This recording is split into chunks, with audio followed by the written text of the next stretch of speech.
All right. Hope my screen is visible. Yes, ma'am. Okay, let us continue. Yes, ma'am. Okay, under selling and distribution expenses, first of all, you'll have to locate, count how many expenses are there. We have salesman salaries, advertisement, delivery expenses, depreciation on vehicles. Four expenses, correct? Yes, ma'am. So we are going to list under selling and distribution expenses, salesman salary,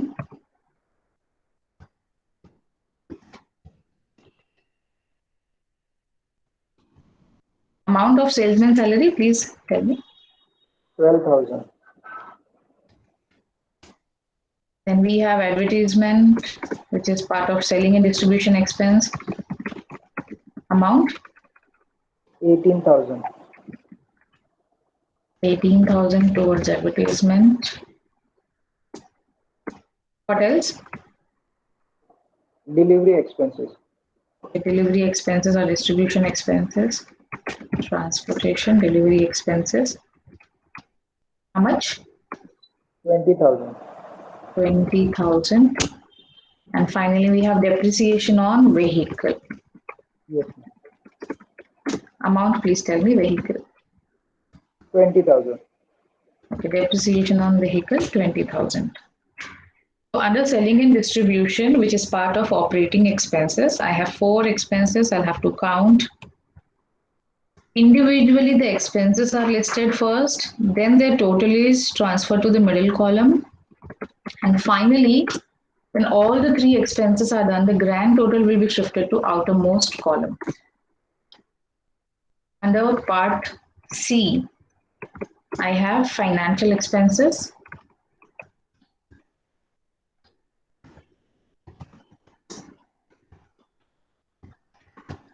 But in this particular sum, we don't have any financial expense. Financial expenses like short-term loan which is taken by the company, or any bank charges which is paid by the company, or any kind of discounting charges, nothing is given, so it is nil in this particular sum. So, ma'am, when the debenture interest will come? Debenture interest is long term, so it will be after this step. So I'm highlighting these three figures which will be part of my total COGS, A plus B plus C. A 85,000 admin total, B 70,000 selling total, and C financial total is nil. So once I add these three, I get my total COGS 1,55,000. Sorry, total operating expenses 1,55,000. I'm shifting it to the outer column, but look at the presentation. It will come in the next line. You should not write in the same line. Ma'am, there is also loss on sale of vehicles. Loss on sale of vehicle is non-operating expense. You have written NOE there, right? Not OEA or OES. Please check what are the, this is OES. So loss on sale of vehicle is not OES. It is my non-operating expense. That is third step. It is coming later. So total operating expenses. That's why I'm asking you to write the bifurcation. I think you don't have bifurcation. That's why you're getting confused. So my total operating expenses is coming to 1,55,000. This expense has to be reduced from the previous profit. So what is my previous profit? Gross profit. So 4,70,000 gross profit. From that, reduce this total operating expenses 1,55,000. You get the next profit level. Tell me what will be the figure? 4,70,000 minus 1,55,000. Outer column, two figures you will have to deduct this.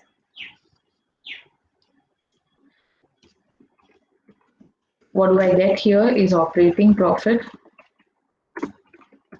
before interest. 3,15,000. 3,15,000. Check the calculations, others.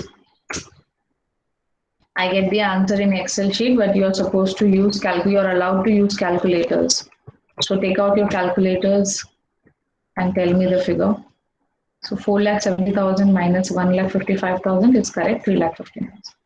So one girl asked me a question just now that where will debenture interest go? Debenture interest, it is a borrowing, right? I have issued debentures, that means it's a borrowed capital and it is a long-term borrowing. So any long-term borrowing, if you have done, you will have to show that interest component separately. It is not part of any of this operating expenses. It has to be shown separately. So here it is going to come less interest on debentures or debenture interest. Okay. So what is the amount? What is the amount I'm paying towards interest on debentures?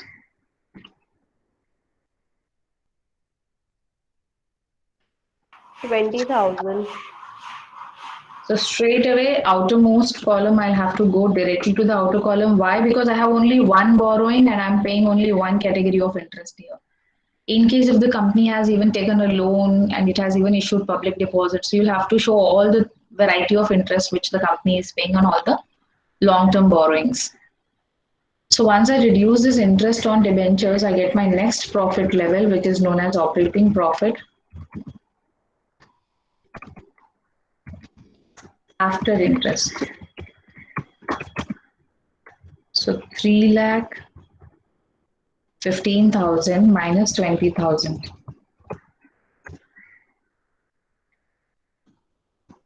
It's 2,95,000. Confirm.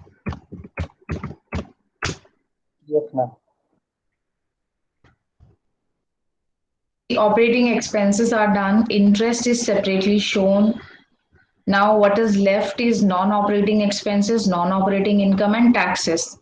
So generally taxes will be paid always at the end. First you'll have to find out the actual total income of the company, considering all the income, whether it is non-operating or operating. So at this stage, someone pointed out just now that ma'am, there is one loss on sale of some asset. So loss on sale of asset, profit on sale of asset, dividend received, commission received, debit side goodwill written off, preliminary expenses written off. All these are non-operating income and non-operating expenses because they don't happen to the company on regular basis. So they're not recurring in nature. If I have a spare asset with me, spare land with me, or a property which is lying idle, I will give it on rental basis. I will get rent. Otherwise, I will not get. Only if I have idle money lying in my business, I will invest in shares and I will get some interest on it. So this is not a routine activity of the company. That's why known as non-operating income and non-operating expenses. So non-operating income, what is the short form we have used for this? NOI. So you'll have to locate how many NOIs are there. It will be on the credit side of P&L. So find out how many NOIs are there in this sum. P&L credit side, you have written NOI. Please check and tell me how many NOIs we have. Anything received? Dividend received, ma'am. Dividend received. How much is amount? Dividend received? 10,000. Okay, do I have one particular or two particular? See if I have only one, straight away outer column. Two, no?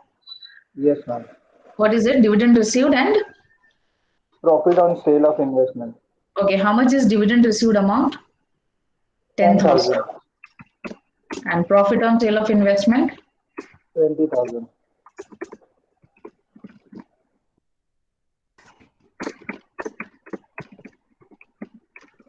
Profit on sale of investment is 20,000. So I'll be adding this to, and I'll post it in the outer column, 30,000. And here I'm going to write this is total NOI. Whenever you have more than one particular, total of that is required. Total non-operating income 30,000. But there is no level here. Immediately I'm supposed to less deduct the non-operating expenses. So we have one non-operating expense which someone already pointed out that ma'am there is loss on sale of vehicle. So that will come here.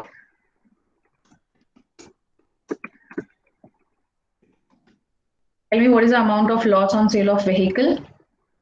5,000. And only one NOE, correct?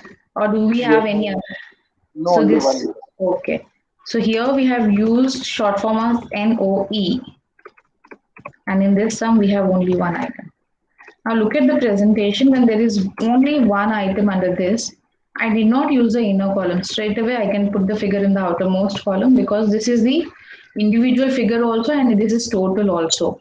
Be very careful in this step because 30,000 is income, it has to be added, it is non-operating income. Whereas 5,000 is non-operating expense, it has to be reduced. So wherever you're getting confused, it is always better in the initial 4-5 sums to put the sign also. So 2,95,000, this was my earlier profit, net profit after interest. Now I'm adjusting in this non-operating income and non-operating expenses of the company. So 30,000 will be added in this profit and minus 5,000 you're going to reduce, and then I'll get the next level of profit, which is known as net profit before tax. So 2,95,000 plus 30,000 minus 5,000. So this will give 3,20,000. Is the figure correct? Please confirm.